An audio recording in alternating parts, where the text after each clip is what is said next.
Dear audience, my name is Sagi Dain from Carmel Medical Center, Haifa, Israel.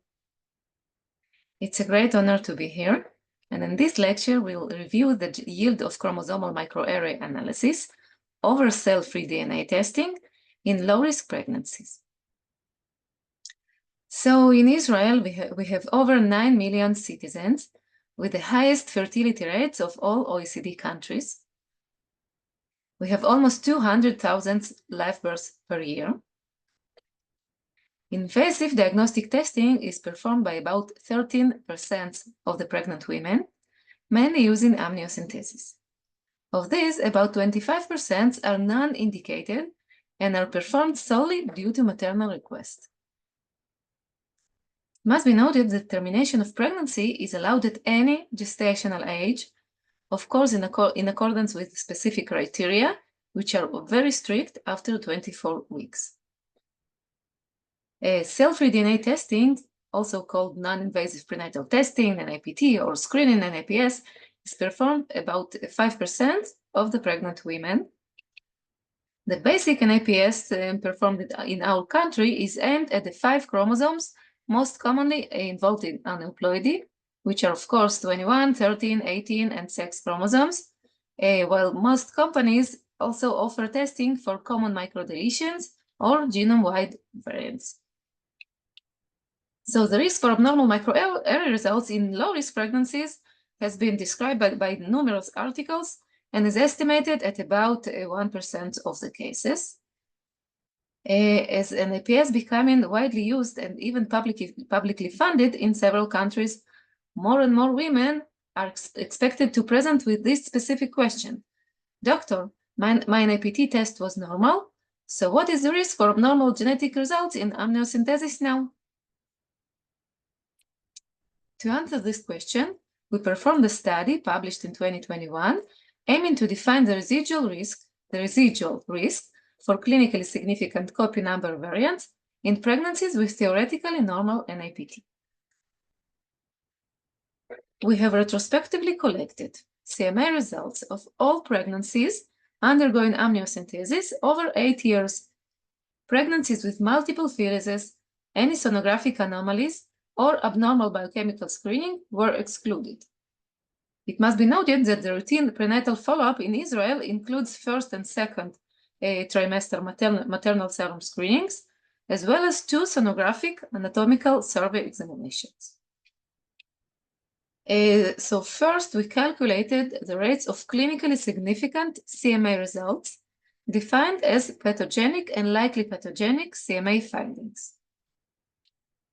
The following CMA results were not considered as clinically significant: variants of unknown significance, variant classified as benign or likely benign, recurrent copy number variants with low penetrance, below 10%. So you can see here the examples of the 4 common CNVs, which are considered low penetrant, as well as copy number variants associated with no known cognitive effects, including the STS gene microdeletion associated with X-linked ichthyosis, and the 17p12 CNVs associated with late-onset neurologic disorders.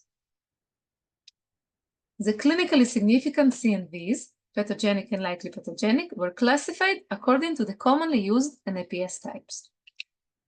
Variants that are theoretically expected to be detectable by 3 NIPS, trisomies 13, 18, and 21. Variants that are expected to be detectable by 5 NIPS, including common trisomies plus sex chromosome aberrations. Variants that are expected to be detectable by 5 NIPS plus common microdeletions, which included DiGeorge syndrome, Prader-Willi-Engelmann syndromes, Cri-du-Chat syndromes, Wolff-Hirschhorn syndrome, and 1p36 deletion syndrome. And finally, deletion and duplications sized over 7 megabase pairs expected to be detectable by genome-wide NIPS. Common microdeletions were also included here. So over 7,000 examined pregnancies, clinically significant copy number variants were demonstrated in 87 pregnancies, or 1.2%.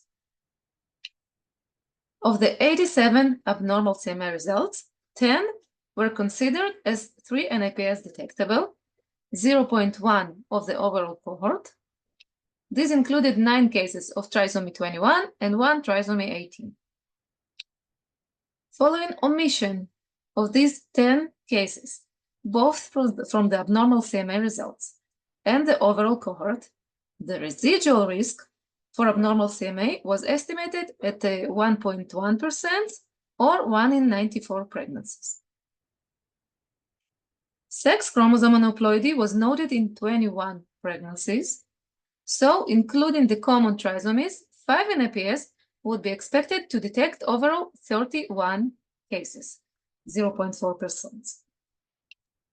Following omission of these 31 cases, the residual risk for abnormal CMA following theoretically normal 5 NIPS was estimated at 0.8% or 1 in 129 pregnancies. Omitting the 3 microdeletions, all of these related to DiGeorge syndrome, the residual risk for abnormal CMA was estimated at 0.7% or 1 in 136 pregnancies. And finally, additional deletions and duplications sized over 7 megabase pairs were noted in 4 cases. Thus, genome-wide NIPS would be expected to detect overall 38 cases, 0.5% or 1 in 190. Following omission of these 38 cases, the residual risk for abnormal CMA following theoretically normal genome-wide NIPS was estimated at 0.7% or 1 in 147 pregnancies. You can see in this graph that over 50% of all clinically significant CMA detectable results would not be detected even by genome-wide NIPS. When taking into an account the effect of maternal age, you can see that the rates of overall abnormal CMA results reach almost 1.6% or 1 in every 64 pregnancies in women aged over 35 years, and decline by half to 0.75% or 1 in 133 in younger women. Following omission of 3 NIPS detectable anomalies, the residual risk for abnormal microarray results decreases to 1.3% in women over 35 years, which is 1 in every 75 pregnancies, and to 0.7% for younger women. Adding omission of sex chromosome aberrations, the residual risk for abnormal CMA following normal 5 NIPS is noticeably lowered from 1.6 to 0.9 in women over 35 years of age, and is slightly lowered from 0.75 to 0.6 in younger women. Addition of common NIPS detectable microdeletion does not significantly impact the residual risk. And finally, the residual risk for abnormal CMA following omission of genome-wide NIPS detectable anomalies was 0.8% for women over 35 years, a decrease of almost half from the baseline risk of 1.6%, and 0.5% for younger women, a milder decrease from the baseline risk of 0.75%. We concluded that the residual risk for clinically significant CNVs following theoretically normal NIPS ranges between 1 in 75 to 1 in 200 low-risk pregnancies, depending on the extent of NIPS and the maternal age. I have to admit that this calculation presents only the robust statistics and do not refer to additional benefits and drawbacks of both CMA and NIPS. For instance, our calculations did not take into account the accuracy of NIPS, which is associated with both false negative as well as false positive results. In addition, we did not refer to the incomplete penetrance of some CMA results, the anxiety caused by variants of unknown significance, and the risk of invasive testing. So regarding the accuracy of NIPS, this 2022 systematic review presents the excellent sensitivity of this testing for common autosomal trisomies, as well as sex chromosome aneuploidy. However, lower sensitivity was noted for rare autosomal trisomies, as well as for copy number variants reaching as low as 21% for CNVs smaller than 2 megabase pairs. Regarding the positive predictive value, meaning the percentage of true positive results of all pregnancies with abnormal NIPS results, the positive predictive value is estimated at 92% for trisomy 21, but can be much lower for other genetic syndromes. For instance, the positive predictive value was lower than 50% for trisomy 13 or Turner syndrome, as well as for several common microdeletions.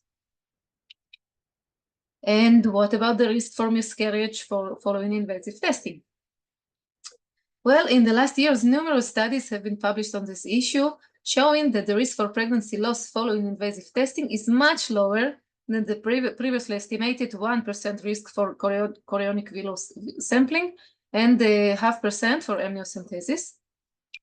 According to the latest ACOG practice bulletin on this issue, the rate of procedure-related pregnancy loss is estimated at 0.1 to 0.3%, and the loss rates for amniocentesis and CVS are both very low. In addition, according to the 2018 updated meta-analysis, based on impressive numbers of pregnancies, the risk for miscarriage were not significantly increased, neither for chorionic villus samplings nor for amniocentesis. So the risks associated with invasive testing, even if increased at all, are likely very low.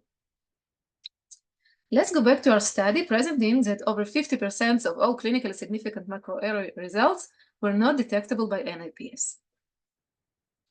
Actually, I didn't elaborate at all on these 49 findings detectable by CMA only, and specifically about the penetrance of these findings.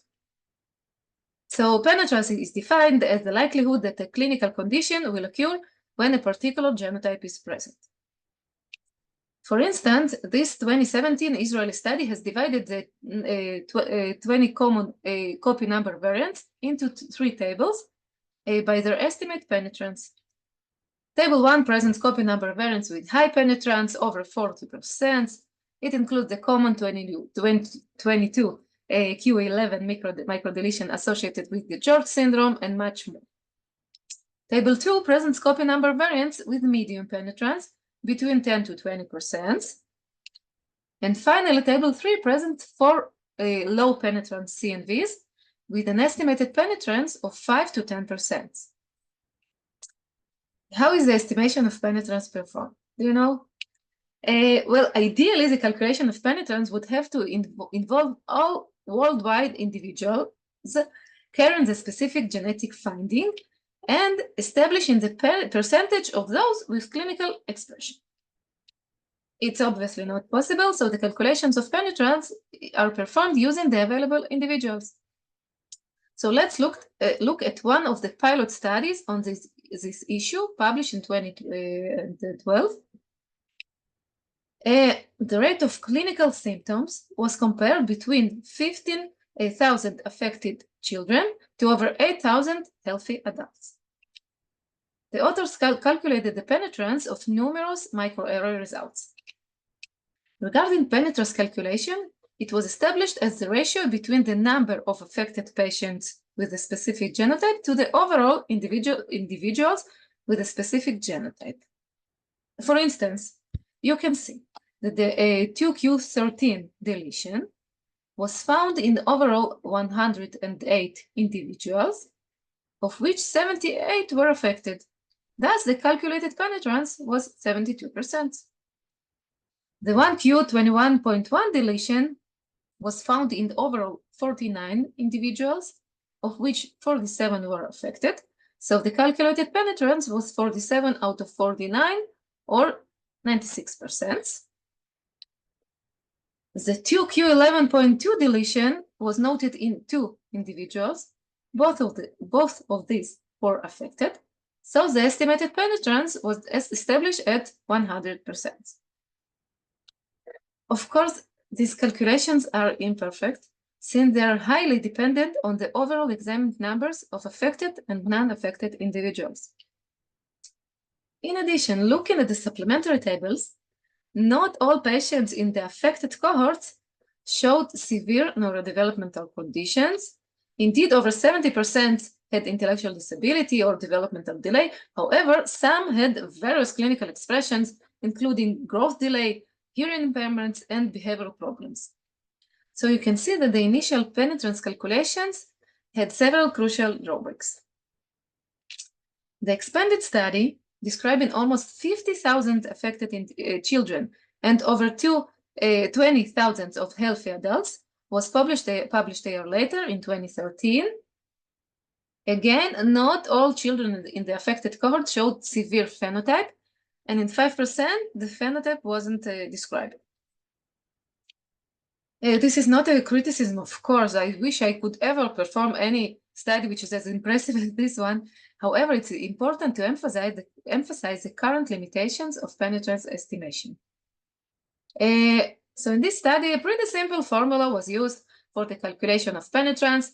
I hope you can understand it because it took me at least several days, but I did.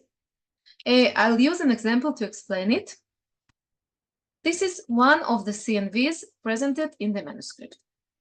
You can see that its frequency in the affected cohort is 0.29% versus 0.03% in controls, and the calculated penetrance is 36.9%. Okay? Let's insert these numbers into the formula. You can see the prevalence of the genotype in affected, okay, the prevalence in controls, and the disease prevalence, which was defined as 5.12. Why 5.12?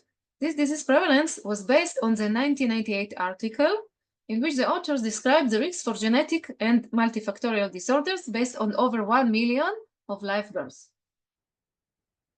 So using these numbers, the calculated penetrance is indeed 36.9%. If, for example, I would replace the disease prevalence to 3%, which is also an accepted estimation, the calculated penetrance would decline to 23%. So to summarize this point, I would just like to say that the estimations of CNV penetrance have significant limitations since they are based on assumptions as well as selective cohorts in which not all affected individuals exhibit a severe phenotype. In addition, CMA analysis can yield variants of unknown significance or VUS findings, which can be found in about 1 to 5% of all pregnancies.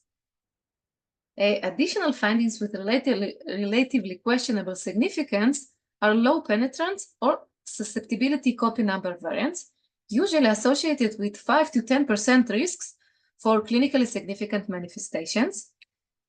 Recently, a separate category of HFLP or high-frequency low penetrance was suggested for such findings. They can be detected in about 1 in every 300 pregnancies, and the exact clinical expression for a specific fetus is difficult or even impossible to predict. For some couples, detection of VUS and low penetrance findings can be associated with significant prenatal and postnatal anxiety. One of the options to deal with questionable findings, widely accepted in our country, is letting the women to decide whether to be informed or not to be informed about such findings. This option is explained and emphasized during the pre-test genetic counseling, and the women mark their decision in the agreement form. So this is a possible way to deal with the VUS and low penetrant findings.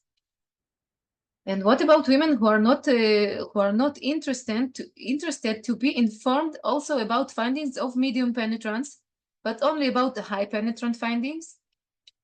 For instance, according to the results of this recently published survey, only 50% of the women wanted to be informed about findings of moderate risk for autism spectrum disorder.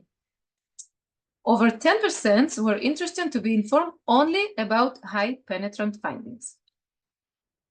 However, what is the exact risk for high penetrant findings in low-risk pregnancies? To answer this question, we performed an additional study. We slightly expanded our cohort and examined over 7,700 low-risk pregnancies with normal sonography and normal maternal serum screening. Again, the VUS and low penetrant findings were excluded. Overall, 118 clinically significant pathogenic and likely pathogenic results were noted. Of these, 1/3 was comprised of moderate penetrance CNVs. Additional 14% were pregnancies with low-level chromosomal mosaicism, under 50%, and 2% regions of homozygosity not related to a known imprinted syndrome. Additional 21% were sex chromosome aneuploidies. We did not consider these as high penetrant, since these findings are not associated with severe neurocognitive phenotype.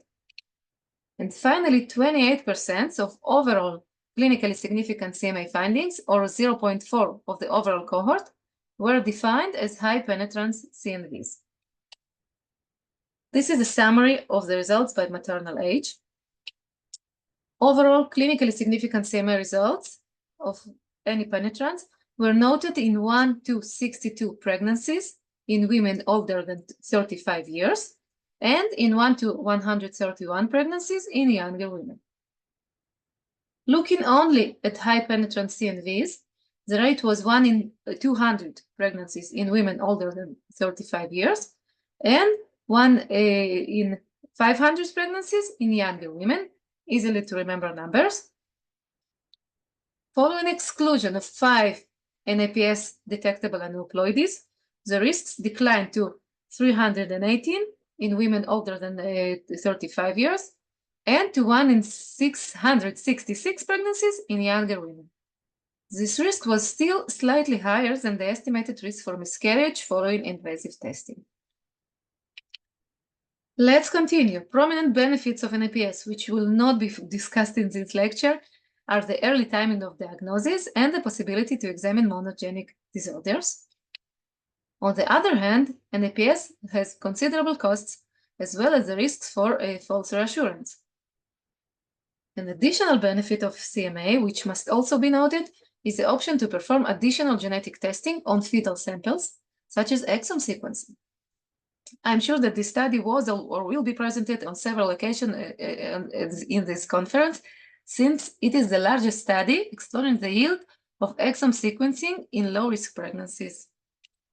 A exome was performed in over 1,000 pregnancies, cases with sonographic anomalies, including self-markers, abnormal maternal biochemical screening, or with family history suggestive of monogenic diseases were excluded from the analysis. Overall, 28 significant exome findings were noted, constituting 2.7% of the examined cohort. 9 pregnancies, constituting almost 1% of the cohort, were diagnosed with de novo pathogenic and likely pathogenic variants in genes related to severe dominant disorders. Additional 12 pregnancies were diagnosed with pathogenic and likely pathogenic variants in genes related to milder genetic disorders, including Marfan and Noonan syndromes, Stickler syndrome, Charcot-Marie-Tooth, and hereditary hemorrhagic telangiectasia. Some of these were paternally inherited. Finally, 7 pregnancies were diagnosed with variants of unknown significance leaning towards likely pathogenic in genes causing severe phenotype. And finally, we have reached the conclusions. So first, the residual risk for clinically significant macroarray findings following normal NIPS for 5 chromosomes associated with common aneuploidy reaches almost 1% in women over 35 years and is estimated as 0.6% in younger women. The risk only for high penetrant CMA findings following normal 5 chromosomal NIPS is 0.3% in women over 35 years and 0.15% in younger women. Each test has its unique benefits and disadvantages. So NIPS might be more suitable for women primarily concerned about Down syndrome, those wishing to avoid the findings with unclear or low penetrance, and those who are not willing to accept even the minimally increased risk for miscarriage. On the contrary, CMA might be more suitable for women interested in receiving comprehensive information about their fetus, women who believe that they can deal with potential anxiety caused by questionable findings, and those planning further genetic tests in fetal samples. Thus, the main conclusion is that ideally, each woman should undergo extensive counseling to determine the most appropriate genetic testing option. I thank you very much for your attention and will be happy to answer some questions.